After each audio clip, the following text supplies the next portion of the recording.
Halo para pecinta es boba, es doger, es campur, es rujak, es lilin, es buah, dan es gorio-rio. How are you today? Semoga kalian sehat dan baik. Kembali lagi bersama saya Sidul yang kerjaannya dahar modal udut. Nikmat mana lagi yang kau dustakan? Oke, pada kesempatan kali ini saya akan merangkum film yang berjudul Suicide Club tahun 2001. Tidak akan banyak bicara tentang film ini karena film ini memang membutuhkan otak yang harus berpikir keras atas pertanyaan yang terjadi dalam film ini. Langsung saja siapkan pikiran Anda, fokuskan mata Anda, jangan kucap-kicip apalagi modal dulu, dan intro.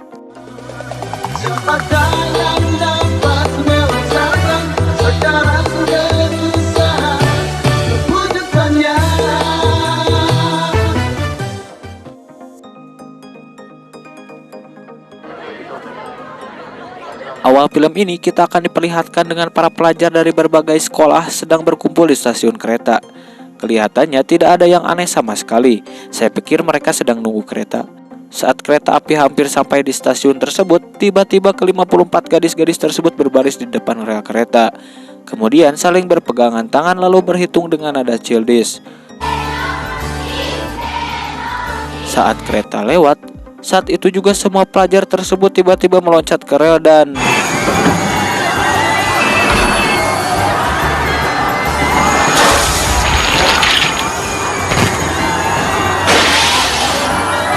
nah naonan ini ieu teh isu keneh udah dikasih adegan gini.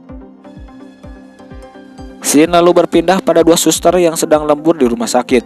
Entah apa yang merasuki mereka, kemudian aksi bunuh diri juga dilakukan oleh kedua suster di rumah sakit itu. Kemudian ada tas datang dengan sendirinya.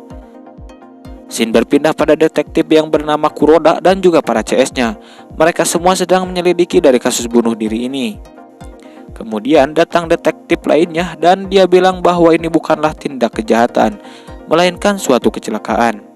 Dan si detektif itu beranggapan bahwa ini adalah sebuah sekte bunuh diri. Lalu detektif yang bernama Shibuya mendengar ada telepon panggilan masuk dan menjawab telepon itu. Orang yang menelpon itu berkata tentang kasus bunuh diri, lalu meminta detektif Shibuya untuk membuka situs buzzer.com. Kemudian detektif Shibuya memanggil temannya dan membuka situs itu. Setelah situs itu terbuka, kita akan diperlihatkan beberapa titik yang entah apa mungkin itu sebuah kode. Si penelpon menjelaskan bahwa titik merah itu adalah wanita dan titik putih itu adalah lelaki. Detektif menanyakan, "Kamu siapa?" Lalu ia menjawab, "Panggil saja aku si kelelawar." Dirinya menjelaskan bahwa titik ini akan muncul sebelum kasus bunuh diri dilaporkan. Kemudian ia menutup teleponnya.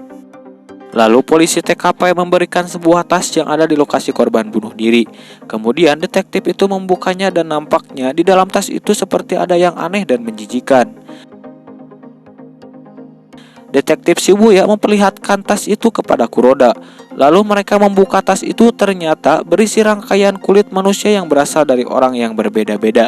Dimana jika dihitung rangkaian berasal dari ratusan orang yang berbeda. Apa maksud dari keberadaan benda tersebut di TKP? Oke, lanjut dulu. Lalu si dokter memperlihatkan para korban bunuh diri dan di sana ada sebuah tanda kupasan kulit yang sama ukurannya dengan rangkaian kulit tadi. Kemudian Kuroda bersama Shibuya mengunjungi stasiun kereta di kota Shinjuku, di mana di stasiun itu terjadi sebuah bunuh diri massal. Kemudian mereka berpamitan pulang, dan ketika di dalam kereta, Kuroda melihat berita koran yang berisi kasus bunuh diri belum berakhir. Sudah bisa disimpulkan bahwa kasus bunuh diri itu bukan hanya 54 orang pelajar dan para suster saja, melainkan banyak sekali sebelum mereka. Kuroda pulang dan menemui istrinya, kemudian ia berkumpul makan malam di ruangan sambil menonton acara girl band dessert. Esoknya, scene berpindah pada pelajar yang sedang berkumpul di atas sekolah. Saya pikir mereka lagi mayoran. Kemudian ada dua orang pelajar yang berbicara bahwa dirinya akan melakukan bunuh diri. Namun geloknya mereka tampak senang akan melakukan itu. Lalu ada pria mengajak mahasiswi itu untuk mengajak bunuh diri, tapi mereka malah bahagia melakukan itu.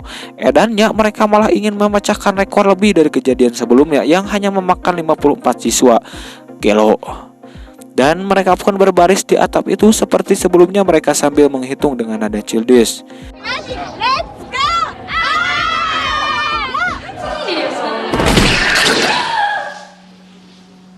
Gila, ini apaan, bunuh diri malah seneng? Oke, mungkin kita akan timbul pertanyaan, ada apa mereka melakukan itu? Siapa yang menelpon polisi tadi dan apa hubungan dengan situs itu? Lanjut dulu, di sekolah itu tinggal satu lagi yang belum lompat dan dia diteriaki oleh orang di belakangnya agar tidak melakukan itu. Tekad yang bulat, ia berkata, aku adalah pendiri klub bunuh diri dan meluncur. Penyelidikan kepolisian terhadap kasus bunuh diri massal tersebut akhirnya dimulai. Awalnya pihak kepolisian masih kebingungan apakah ini murni kecelakaan atau merupakan tindak kriminal. Namun dengan bukti kejadian bunuh diri massal terjadi lagi dengan jumlah lebih besar, akhirnya mereka meyakini bahwa ini adalah tindak kejahatan. Scene berpindah pada seorang wanita yang bernama Mitsuko. Ia sedang berjalan pulang namun dirinya tertimpa oleh pria yang mana ia akan melakukan bunuh diri. Hor itunya. Datanglah polisi ke tempat kejadian itu dan dibawa ke ruang otopsi. Dilihat-lihat ternyata orang itu memiliki potongan tubuh yang sama ukurannya dengan gulungan kulit tadi. Kemudian polisi memeriksa tubuh Mitsuko dan melihat apakah ada potongan tubuh itu. Namun tidak ada sama sekali, yang ada hanyalah tato. Mitsuko pun pulang dan ia dihampiri Shibuya yang memberikan kartu identitas agar ia menghubunginya. Scene berpindah pada Kuroda yang sedang makan malam bersama keluarganya. Anak Kuroda memberitahu ayahnya bahwa ia telah menemukan situs aneh. Di sela-sela sedang makan malam keluarga, mereka juga sambil menonton konser di Sad Girl Band itu. Scene berpindah pada dua orang wanita yang sedang nongkring di depan PC. Ternyata mereka juga sedang menelusuri kejadian itu. Mereka berdua mengirim pesan pada situs Genesis BBS bahwa dirinya paham dengan titik-titik tersebut. Jadi situs Genesis BBS adalah situs forum yang dibuat oleh pria bernama Genesis, dan ia juga sekaligus pemimpin klub bunuh diri itu. Kemudian Kuroda dan anaknya membuka situs itu dan ada pesan yang berisi, sebarkan pesan ini jika kalian ingin menghentikan bunuh diri, atau akan lebih banyak yang mati. Kita semua akan mati. Anaknya berhasil masuk dan memanggil ayahnya. Kemudian Kuroda mendaftar di situs itu. Lalu di kantor polisi Murata ditelepon oleh seseorang dan menanyakan Kuroda. Si penelpon itu akan menghubungi Kuroda lagi jam 8 pagi. Tapi ia juga menitipkan pesan bahwa klub bunuh diri itu tidak ada. Tolong katakan pada Kuroda. Esoknya, Kuroda ditelepon orang itu dan si penelpon itu memberitahu Udah Isya di stasiun yang sama bakal ada 50 orang lebih yang akan melompat. Bisa jadi perempuan ataupun pria. Dan si penelpon itu memberi petunjuk dengan menyebutkan rantai 6 yang ada di dalam gulungan kulit itu. Kuroda kemudian melihat rantai kulit itu dan di rantai kulit nomor 6 terdapat tato. Kemudian si polisi langsung datang ke stasiun itu dan memeriksa orang yang memiliki tato. Ketika kereta akan tiba, entah kenapa Shibuya seperti merasakan mual dan di sana banyak sekali para pelajar yang akan ke serambi stasiun. Kemudian Kuroda menyuruh Shibuya agar menahan para pelajar itu karena mereka agak curiga dengan pelajar itu. Namun ternyata sangkaan Kuroda salah, mereka tidak bermaksud untuk bunuh diri. Kemudian kita akan diperlihatkan orang-orang yang bunuh diri dengan cara yang berbeda. Scene berpindah pada dua wanita dan tiba-tiba mereka diculik oleh pria yang tidak diketahui identitasnya. Dan si wanita itu menyuruh ia mengirim email kepada polisi bahwa dirinya telah diculik oleh anggota Suicide Club. Kalian gak ngerti? Sama sumpah nage wingge. Lanjut dulu. Kemudian si kedua wanita itu dibawa kepada ketua Suicide Club yang bernama Genesis.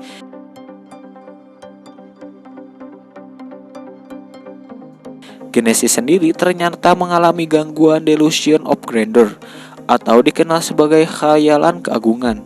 Penyakit ini adalah sebuah bentuk gangguan jiwa di mana sang penyandang mempercayai dirinya memiliki kemampuan lebih, seperti jenius, omnipotence, ataupun bahkan kekuatan super. Mereka bahkan percaya telah menemukan penemuan-penemuan hebat, namun realitanya tak seperti itu. Beberapa orang menyebut si penyandang sebagai megalomania. Dan di tempat itu banyak sekali wanita-wanita, binatang, dan lain-lain yang ia kurung dengan kain. Sudah bisa disimpulkan bahwa si Genesis ini mungkin psikopat. Kemudian Genesis memperlihatkan kepada dua wanita itu dengan menyuruh anak buahnya untuk memperkosa yang ada di dalam kain itu dan menyebutnya sebagai hiburan. Si Genesis lalu bernyanyi. Saya pikir mungkin ini akan berdampak hipnotis, tapi gening lain gitu ajig. Sementara itu, Kuroda yang seakan tidak percaya anaknya bunuh diri, ternyata tato rantai 6 itu milik Taro, anaknya Kuroda. Kemudian ia ditelepon oleh orang itu lagi dan berkata tentang hubungan dirinya dengan dirinya. Sumpah percakapan yang gak saya paham asli. Lanjut. Namun tiba-tiba Kuroda juga ikut bunuh diri dengan menembakkan pistol ke mulutnya. Lalu Shibuya tiba-tiba pergi ke ruangan komputer dan ia menyuruh polisi untuk mendapatkan provider dan link web itu. Sementara si wanita itu mencoba kabur dari tempat itu, namun ia sudah terbungkus oleh kain dan temannya ternyata sudah tewas. Ia kemudian berlari dan langsung ke komputer. Ia akan mengirim laporan kepada polisi bahwa dirinya diculik. Tiba-tiba ia didatangi oleh Genesis, tapi Gelonate Genesis malah menyuruh si wanita itu untuk mengirim alamat tempat ini. Dan ia sangat senang karena polisi akan kesini menangkapnya. Esoknya, polisi berhasil menangkap kelompok yang mereka sebut Suicide Club. Di luar dugaan, saya pikir ketika polisi ke sana bakal ada adegan gimana gitu, minimal tembak-menembak atau ini mah pisan anjing.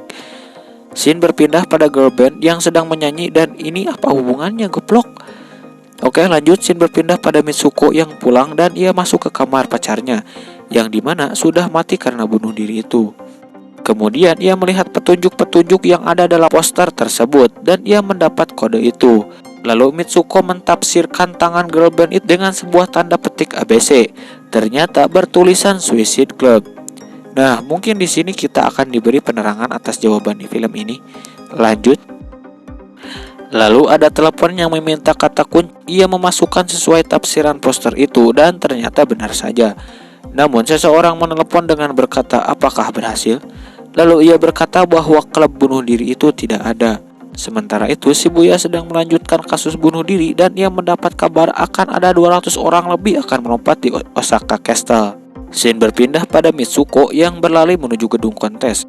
Ia masuk ke sana dan melihat ada anak kecil yang sepertinya memberinya petunjuk jalan. Ia kemudian masuk di sebuah panggung pertunjukan dan dirinya diberi pertanyaan oleh anak-anak itu.